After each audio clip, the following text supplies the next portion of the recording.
Hi. Hi. My name is Greta Thunberg. I am a climate activist and a part of the Fridays for Future movement.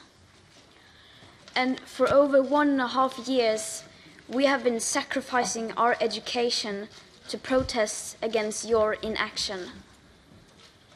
And in September, over 7.5 million people all around the world took to the streets, demanding you to unite behind the science in order to give us a safe future. Then, in November 2019, the European Parliament declared a climate and environment emergency. You said that the EU would lead against the existential threat of the climate crisis. And this was wonderful news.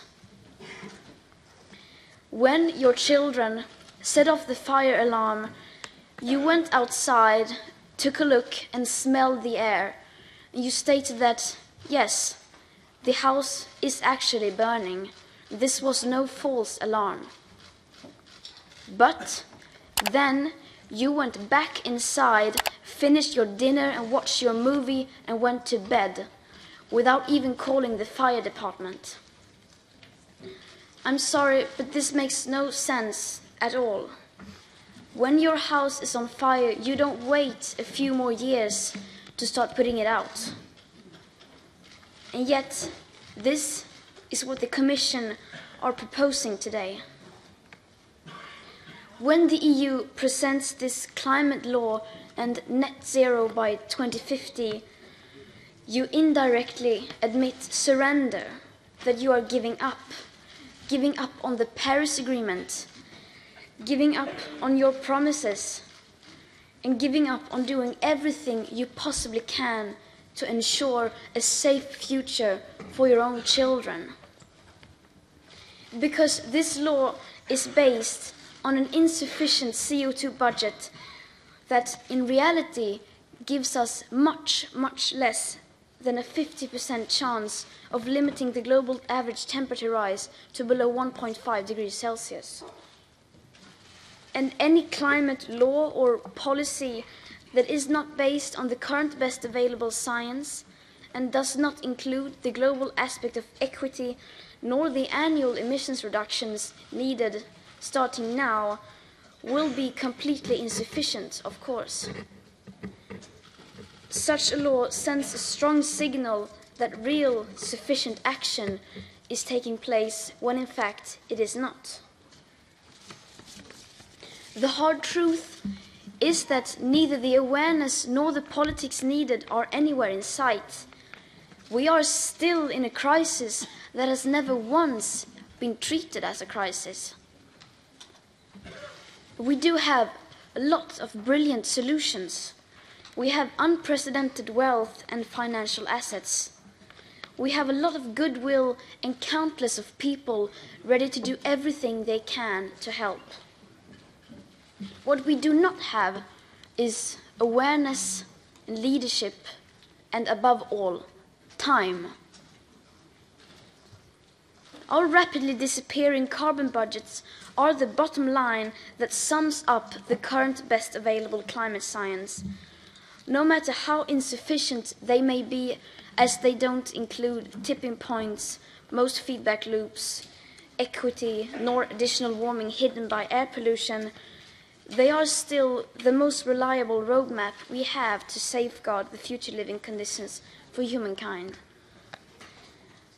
But the content of these budgets have never been taken into account in today's politics. It has never been communicated in mainstream media, and yet here you are trying to create laws and policies, once again ignoring it. Pretending that your plan or policy disregarding the united science will somehow solve the biggest crisis humanity has ever faced. Pretending that a law that no one has to follow is a law. And pretending that you can be a climate leader and still go on building and subsidizing new fossil fuel infrastructure.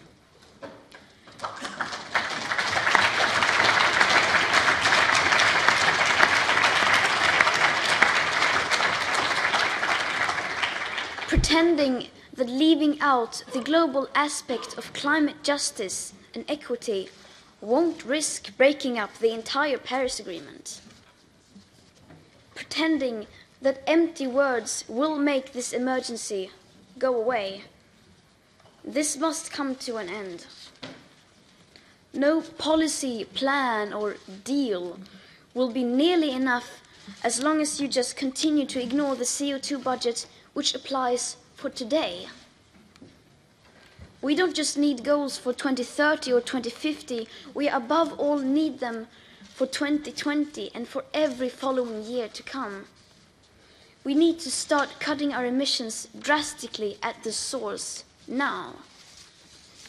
Your distant targets will mean nothing if high emissions continue like today's business as usual, even for just a few more years, because that will use up our remaining carbon budget before you will even have the chance to deliver on your 2030 or 2050 goals.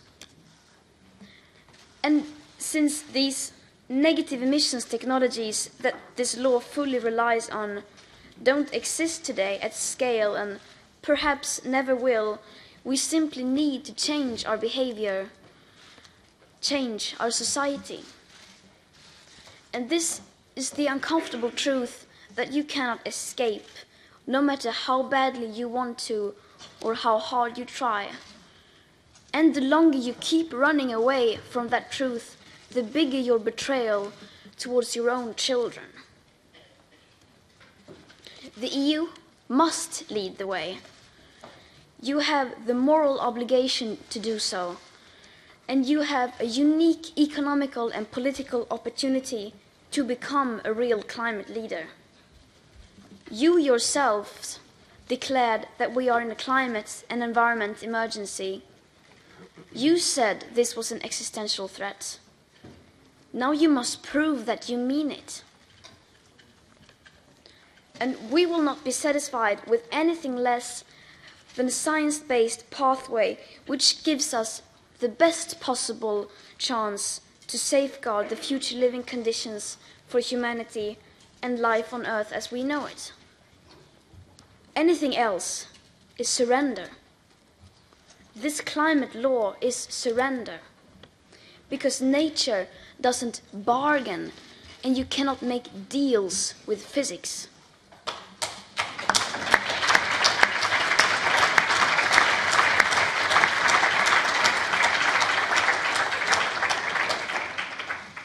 And we will not allow you to surrender on our future. Thank you.